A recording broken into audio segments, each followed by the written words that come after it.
Bihar public service commission ने 69th mains examination का second paper general study का 5 जनवरी 2024 को हेल्ड करवाया था।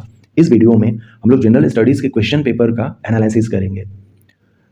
टोटल मार्क्स जो होते हैं 300 मार्क्स के होते हैं। यह पेपर समय 3 घंटे दिया जाता है। क्वेश्चन पेपर 3 सेक्शन में बटा होता है। सेक्शन 1 जहाँ पर कि 3 क्वेश्चंस दिए हैं, तीनों क्वेश्चंस हमें अटेम्प्ट करने होते हैं। 38 मार्क्स के क्वेश्चंस होते हैं। 114 नंबर का यह सेक्शन हो जाएगा। सेक्शन 2 भी जो है यह 114 मार्क्स का होता है और सेक्शन 3 जो है यह 72 मार्क्स के होते हैं। यहाँ पर जो है 2 क्वेश्चंस को अटेम्प्ट करने होते हैं, 36 मार्क्स के होते हैं। तो ये 72 मार्क्स के क्वेश्चन हो जाते हैं। सेक्शन 3 जो है, सेक्शन 1 जो है ये पॉलिटी से रिलेटेड क्वेश्चंस पूछे जाते हैं। जनरल स्टडी पे पॉलिटी के क्वेश्चंस हैं, हम लोग देखते हैं।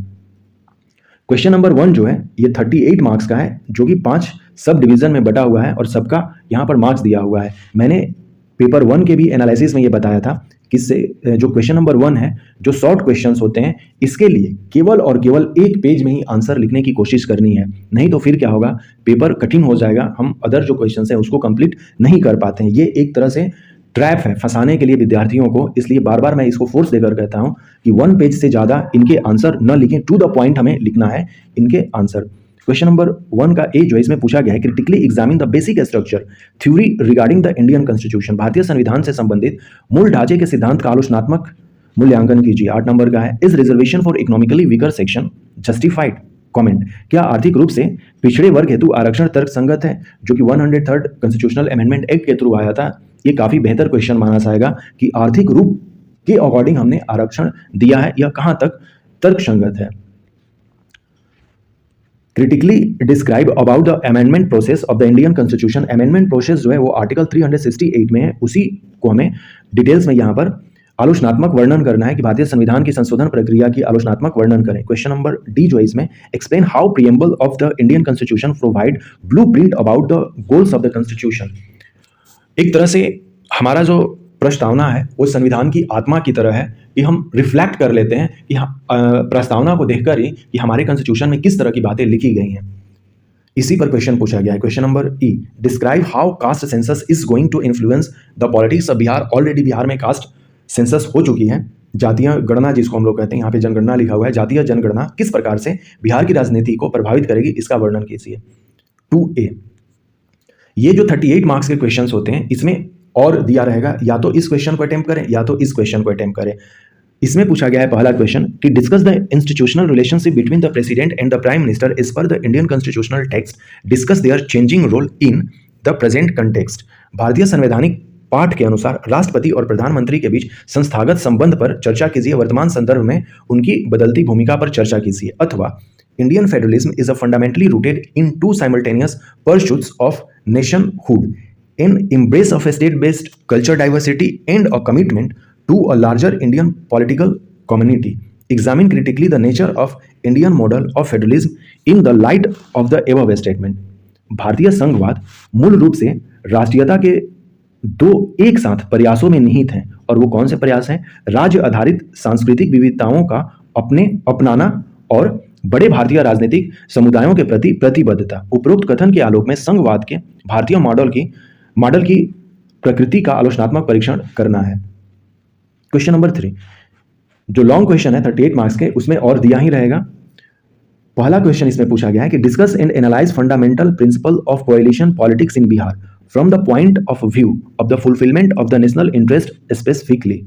क्वेश्चन को पढ़ने के बाद जो लॉन्ग क्वेश्चंस होते हैं, खासकर हमें इन्हें ब्रेक करना होता है पार्ट में कि इसमें कितने पार्ट हमारे बन सकते हैं। जैसे इस क्वेश्चन में पूछा गया है कि बिहार के गठबंधन की राजनीति में मूल सिद्धांतों को, एक है गठबंधन की राजनीति, फिर है यहाँ पर फंडामेंटल प्रिंसिपल्स के भी बारे में कही गई है कि राजनीति की जो फंडामेंटल प्रिंसिपल्स हैं उनके बारे में बात किया जा रहा है। विशेषतः राष्ट्रीय हितों की पूर्ति के दृष्टिकोण से विवेचित एवं विश्लेषित कीजिए। अर्थात कि विवेचित का मतलब हुआ डिस्कस और विश्लेषण का मतलब हुआ एनालाइज। ये हमें करना है। बी में पूछा गया है कि elucidate and evaluate the local government and its working from the point of view of the empowerment of Panchayati Raj and city institutions with the examples from the grassroots level in Bihar. Panchayati Raj as well as जो municipalities हैं, जो कि city institutions है, उनके बारे दोनों में पूछा गया इसमें कि स्थानीय शासन एवं उसकी कार्य पद्धति। स्थानीय शासन में दोनों आते हैं, पंचायत राज तथा शहरी संस्थाओं के सशक्तिकरण के दृष्टिकोण से बिहार में धरातलीय स्तर से उदाहरणों के साथ स्पष्ट तथा मूल्यांकित करना है। सेक्शन 2 जो है ये इकोनॉमिक एंड जियोग्राफी के यहाँ पर क्वेश्चन होते हैं। यहाँ पर भी जो फर्स्ट क्वेश्चन है इसका ये शॉर्ट क्वेश्चंस होगा। तो पेपर 2 में तो 3 बार शॉर्ट क्वेश्चंस हमें देखने को मिलते हैं। सेक्शन 1 में भी 5 क्वेश्चन, सेक्शन 2 में भी 5 क्वेश्चन और सेक्शन 3 में भी 5 क्वेश्चन। इस तरह से 15 शॉर्ट क्वेश्चंस होते हैं। और यदि हम इसे एक पेज से ज़्यादा लिखते हैं तो अपने पैर पर हम कुल्हाड़ी मारेंगे। इसलिए हमें क्या करना होता है कि इन क्वेश्चंस का आंसर केवल और केवल एक पेज में देना है। जैसे यहाँ पर पहला क्वेश्चन है, भारतीय मानसून तंत्र की क्रियाविधि एवं विशेषताओं का विश्लेषण कीजिए। बी में पूछा गया है कि भारत में ऊर्जा के स्रोत क्या हैं, क्या ये घरेलू मांग की पूर्ति के लिए पर्याप्त हैं, भारत के लिए संभावित वैकल्पिक ऊर्जा के स्रोत क्या हैं, संक्षिप्तात्मक विवरण प्रस्तुत कीजिए। ये इतना बड़ा क्वेश्चन फंसाने के लिए दे दिया गया है, जबकि हमें भारत में ऊर्जा के स्रोत क्या हैं डायरेक्ट इसको पॉइंट में लिखना है कि ऊर्जा के स्रोत क्या हैं। नवीकरणीय ऊर्जा और जो रिन्यूएबल और नॉन रिन्यूएबल जो ऊर्जा है उनके बारे में डायरेक्ट हम लोग लिखेंगे कि रिन्यूएबल में हमारे पास कौन कौन सी है, सन है, सोलर है, हाइडल है और फिर से अपना विंड्स है, और नॉन रिन्यूएबल में कोल है, पेट्रोलियम है। ये सारी चीज़ें हैं हम लोग लिखेंगे। और क्या ये घरेलू मांग की पूर्ति के लिए पर्याप्त हैं, तो फिलहाल अभी उतनी नहीं है, इस चीज़ को करेंगे। और भारत के लिए संभावित वैकल्पिक ऊर्जा जिसमें कि हम नॉन रिन्यूएबल ऊर्जा के बारे में हम लोग बात कर सकते हैं। तो इन क्वेश्चन को जानबूझकर और बड़ा करके पूछा जाता है जिससे कि विद्यार्थी ट्रैप में आ जाए। सी में इसमें पूछा गया है कि discuss the state of tourism industry in India and analyse its future in the country. Bharat में पर्यटन उद्योग की स्थिति की विवेचना कीजिए तथा देश में इसके भविष्य का विश्लेषण कीजिए। क्वेश्चन नंबर डी इसमें पूछा गया है, बिहार में अनुसूचित जाति एवं अनुसूचित जनजाति जनसंख्या के वितरण का वर्णन कीजिए तथा इनकी सामाजिक आर्थिक दशाओं के स्तरों पर टिप्पणी कीजिए। ई में पूछा गया है कि भारत के प्रमुख भौतिक विभागों में विभाजित कीजिए तथा उस प्रदेश का वर्णन कीजिए जिसमें बिहार राज्य की भूमि समतलीय है। तो 6 भागों में हमने फिजियो जियोग्राफी डिवीजन के अकॉर्डिंग इंडिया को डिवाइड किया है, जिसमें कि पहला जो है वो नॉर्दर्न हिमालयज है और दूसरा जो पॉइंट है ये नॉर्दर्न प्लेन है, उत्तरी मैदानी क्षेत्र है जिसमें कि हमारा बिहार राज्य आता है। तो इसके बारे में हमें उत्तरी मैदानी क्षेत्र के बारे में डिस्कस करना है। क्वेश्चन नंबर 5 लॉन्ग जो क्वेश्चंस हैं यहाँ पर भी 2 क्वेश्चंस होंगे, अथवा करके या तो इसका आंसर दें या तो इसका दें। क्वेश्चन नंबर 5 में पूछा गया है कि बिहार की जलवायु को प्रभावित करने वाले कारकों की व्याख्या कीजिए। राज्य में कृषि जलवायु क्षेत्र को किस प्रकार से एवं कितने भागों में विभाजित किया गया है, यहाँ साल में कितने मौसम पाए जाते हैं, इन मौसम में कृषि पर प्रभाव की विवेचना कीजिए। इन सारे क्वेश्चंस का अलग अलग वीडियोस में हम लोग आंसर भी देखेंगे, काफ़ी इंपॉर्टेंट ये क्वेश्चंस हैं। Question number B, how are cities classified by the directorate of population in India through light on the total population and their rate of growth as per 2011 census of various classified cities. Discuss the population of Bihar per 2011 census and also throw light on the trend of working population in the state. पूरी तरह से population और census पर यह questions दिया गया है mains में, जिसमें हमें यहाँ पर डेटा के थ्रू प्रूफ करना होगा कि रखना होगा, इसमें डेटा का ही पूरा कमाल है। तो सेंसस से रिलेटेड जो भी डेटा है हमें कर लेना चाहिए। जैसे कि अपने हम बिहार की बात करें तो 10 करोड़ 40,99,452 ये पॉपुलेशन थी। 10,40,99,452। तो इस तरह से डेटा का हम लोग इस्तेमाल इसमें करेंगे इस क्वेश्चन को सॉल्व करने के लिए।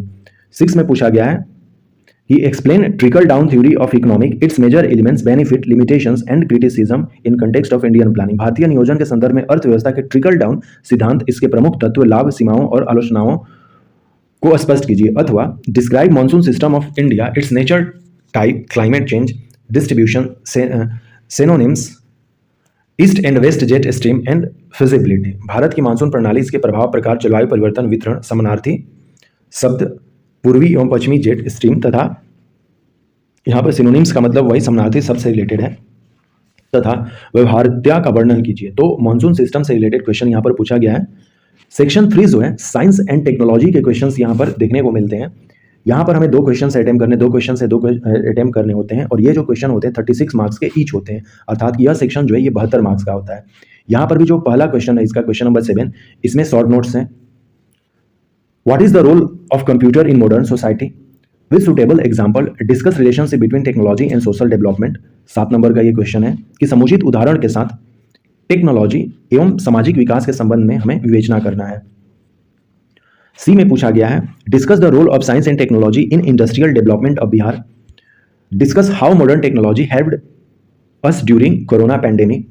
Right a note on the role of technology in sustainable development. पूरा का पूरा जो क्वेश्चन है वो टेक्नोलॉजी और उसके उपयोग से रिलेटेड क्वेश्चन पर ही केंद्रित है, तो जितना हो सके पॉइंट हमें टेक्नोलॉजी के हिसाब से अपने आंसर को इन्वेस्ट कर लेना चाहिए, पहले ही इस पर प्रैक्टिस कर लेना चाहिए। Question number 8A। अब यहाँ पर या तो इस क्वेश्चन का आंसर दें या तो इस क्वेश्चन का आंसर दें। ये 36 मार्क्स के हैं। Misuse of technology and its wrong application led to pollute the environment and cause climate changes.